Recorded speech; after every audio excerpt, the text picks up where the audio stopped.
This is a download from BBC Learning English. To find out more, visit our website. 6 Minute English from bbclearningenglish.com. Hello, this is 6 Minute English and I'm Neil.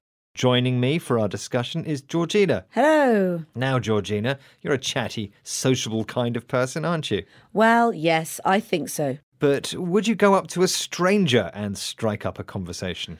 That might be going too far. If you don't know them, what are you going to start talking about? A good question. But maybe you should, because in this programme, we're looking at how talking to strangers might actually be good for you. But first, let me talk to you about today's question. I'd like you to answer this. To make conversation, we need words. So according to the Oxford English Dictionary, approximately how many words are in use in the English language?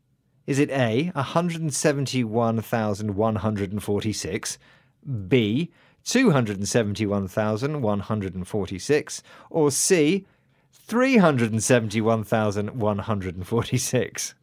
We use a lot of words in English, but not 371,000, so I'll go for A, 171,146. OK, well, as always, I'll reveal the answer later in the programme. Now, let's continue our conversation about having conversations with strangers. Many of us spend part of every day surrounded by strangers, whether on our commute to work, sitting in a park or cafe, or visiting the supermarket. But we rarely reach out and talk to them because we fear it would make us both feel uncomfortable or awkward.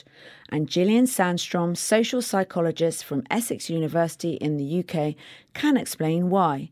Here she is speaking on BBC Radio 4's All in the Mind programme. We kind of underestimate. We have this negative voice in our head that's telling us, oh, I shouldn't have said that. Why did I do that? I said that story better last time.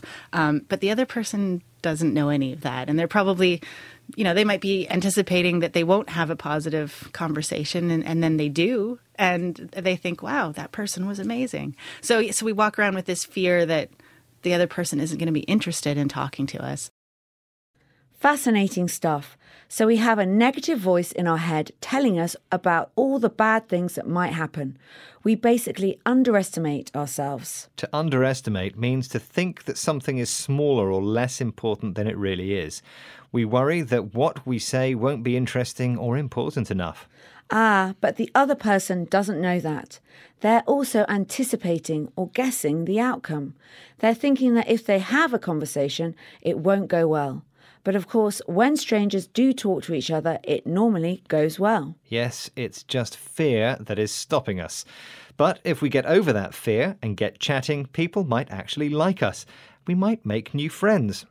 Another reason why you should pluck up the courage to talk to strangers is that it is good for our health. Pluck up the courage. That's a good phrase, Georgina, meaning force yourself to do something that you're scared about. And research by the University of Chicago found we may often underestimate the positive impact of connecting with others for both our own and others' well-being. And connecting here means starting or having a good relationship with someone. So the research found that, for example, having a conversation with a stranger on your way to work may leave you both feeling happier than you would think. Gillian Sandstrom also spoke about her research and the power of talking to strangers on the You and Yours programme. Listen out for the word connected. What we've shown in the research is that it's really good for your mood. So people are in a better mood after they reach out and have a conversation, however minimal. And the other thing that the research has shown is it just makes people feel more connected to each other. There you go. Talking to strangers is good for our mood, and mood means the way we feel. It's good for our mental health, and we might discover people actually like us. And even if we're an introvert, a person who prefers to be alone rather than with others, experiments have shown that talking to others can make us happier. The problem remains, Neil, that when speaking to someone new, what do you talk about? How about some interesting facts? Like approximately how many words are in use in the English language, which is what I asked you earlier. Is it A, 171,146, B, 271,146, Or C, 371,146. What did you say, Georgina? I said 171,146. Was I right? Spot on, Georgina. Well done. Yes, there's an estimated 171,146 words currently in use in the English language, according to the Oxford English Dictionary, plus many more obsolete words. I shall pick a few of them and make conversation with someone on the tube later, but not before we recap some of the vocabulary we've explained. Yes, so we highlighted 6 words, starting with underestimate, which is to think that something is smaller or less important than it really is. Anticipating means guessing or expecting a certain outcome.